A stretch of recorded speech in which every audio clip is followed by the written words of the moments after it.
Let's start with Detroit. The Motor City has officially gone bust. Back to Detroit now, the biggest U.S. municipal bankruptcy in history. As you may know, the Detroit public school system is a shambles. Owing more than $18 billion in debt, Motor City officially filed for bankruptcy just moments ago. Probably the lowest point was when we were bankrupt and our mayor was inevitably heading to jail, and we were perpetually winning the Worst City of the Year awards and highest crime rate awards and highest insurance rates because your cars are going to get stolen awards. Every bad award you could basically give, we got. It was a city in ruins. Detroit, once booming with a population of 1.8 million people, shrunk to a town of just 700,000. An auto industry that once sustained the city, needing a government bailout of $25 billion. Neighborhoods deserted and a downtown turned into a modern-day ghost town. A year and a half after Detroit filed the largest municipal bankruptcy in U.S. history, roughly $17 billion, Yahoo News was there on the historic day they managed to successfully exit. You know, ironically, we're coming out of this bankruptcy here, the largest municipal bankruptcy ever, and you know, people would think, well, you know, the city's in bankruptcy, the last shoe fell. There was nothing lower that could happen, nothing worse that could kind of go wrong. That was the old Detroit, and this is the new. Today, business is on the rebound, and prominent Detroit-based investors like Dan Gilbert, CEO of Quicken Loans, which has more than 100 companies under its umbrella, are stepping up.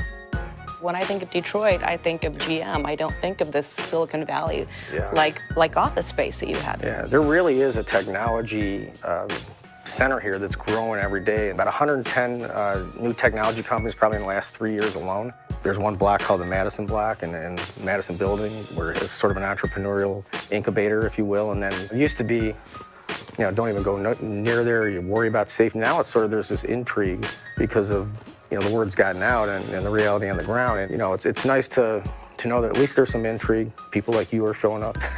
That intrigue has business flocking to a once deserted downtown Detroit. 4 years ago, when Gilbert moved his company's headquarters to the abandoned city, he brought 1,300 employees into buildings that were only 20% full. Fast forward to today, downtown office buildings are 95% occupied, and construction in the now chic downtown can't keep up with demand. High-rises are transforming left and right, as was once a crime-ridden ghost town is turning into a modern-day metropolitan gem. Billions of dollars have been invested, and Wall Street is paying attention to the revival, including some of its biggest titans. And you've had a lot of interest from people like Warren Buffett. Yeah, they're coming in sort of daily. Actually, Warren Buffett's going to be here next week again. We just took Madonna through the other day, and we're taking a lot of people through, you know, well-known people and not well-known people. As a crowd of school children gathered around the city's newly constructed ice skating rink, we sat down with the famed author of The First Phone Call from Heaven, journalist and the unofficial Detroit ambassador, Mitch Albom.